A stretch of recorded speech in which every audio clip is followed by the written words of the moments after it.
Alright, what's up, yins guys? I'm gonna go ahead and make a video about the Pistorius guy who shot his wife through a door on Valentine's Day, the bathroom door. Because it's been on the news. Me and a girlfriend watched it a few times on the news. And I'm gonna go and just say outright, no way in hell is it self-defense. If it was at all, then the guy's got to be that cowardly and that scared of every little noise that he's going to fire a gun without even knowing who it is. And I've seen instructional videos about the proper way to use a gun, and they stress that you shouldn't even have your finger on a trigger until you have assessed the situation. And if you're somebody like Pistorius or anybody, say if they're in a house, come on, there ain't plenty of room in that house that you can go hide in a doorway or somewhere and assess the situation. Wait till the intruder comes out so you can see who the hell it is and see if they're armed or not. You know what I mean? There's no damn way, say even if there was an intruder, the only way I figured that you could even shoot somebody through a door without seeing them is, say you were looking out the window like in one of them Steven Seagal movies, like action movies where a lot of that takes place. And there's a bunch of guys like sawed-off shotguns trying to kill you for some reason because of something, because you saw something, and you seen them out the window, peeking out your window blind, and they had sawed-off shotguns and they're coming to your house to kill you, right? And you know there's nobody else but you, and you're hiding in this door, and you're trapped in the room, and there's no way to get out, no window, and you can hear them, and maybe you shoot right through a door. But the only problem with that is, say you shoot through the door, say if you were trapped in a room, right? And maybe you do kill one of the guys. Well, guess what? That guy sees his buddy getting shot, and he knows you're in there, so the other people that are with him are going to just fire right through that room and kill you, so that wouldn't really work, would it? If he did, let's say he really thought it was a intruder, just humor it, say pretend he really did think it was an intruder, right? Just humor me. If he did, he'd have to be a hell of a coward, like scared of every little thing. And somebody like this, maybe there's a cricket in their house, they'd be just shooting at it, you know what I mean?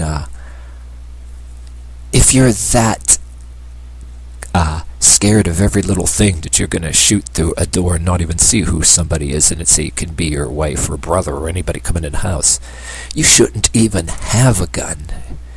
If you yourself are that kind of person that's going to be scared of every little thing and pull it out without knowing or assessing the situation, if you think you're one of them people, you shouldn't even buy a gun. And period, or you know what I mean, you shouldn't even have a gun. And even though this is no joke, I have a kind of a cartoonish kind of laughable joke in my head where if you ever seen cartoons or parody movies, I mean, you see the movie like Stand By Me where a couple other people have a gun because anyway, the movie Stand By Me, the kids, they have one gun they're carrying because they're sleeping in the woods, right? And you know, you ever see the one fat kid, everybody else was just standing guard where the other people were sleeping because they were scared of coyotes howling, right? And then you get the fat kid, he was crickets going, or an owl who, and he's going all scared. Even though that was just a movie, I wouldn't want to be sleeping in the woods with that kid.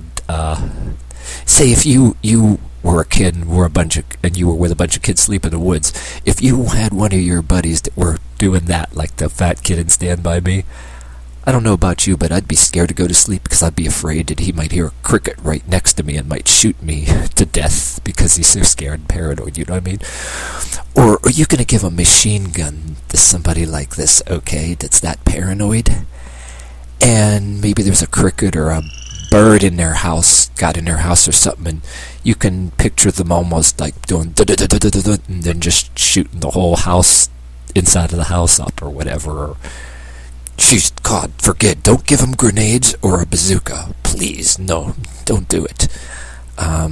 That's what I'm saying. If that was self-defense, if you even wanted to say that was self-defense at all, the guy had to be... shouldn't have even had a gun. A very paranoid, scared person. You should not even give guns to anybody that's that scared that they're going to pull a gun out for... Yeah, if it was self-defense at all, and it ain't... Yeah, you would have to make a case that the guy was that scared. Or, you know what I'm saying? So it's... I don't think that's gonna fly. Not at all, really, to be honest. Nope.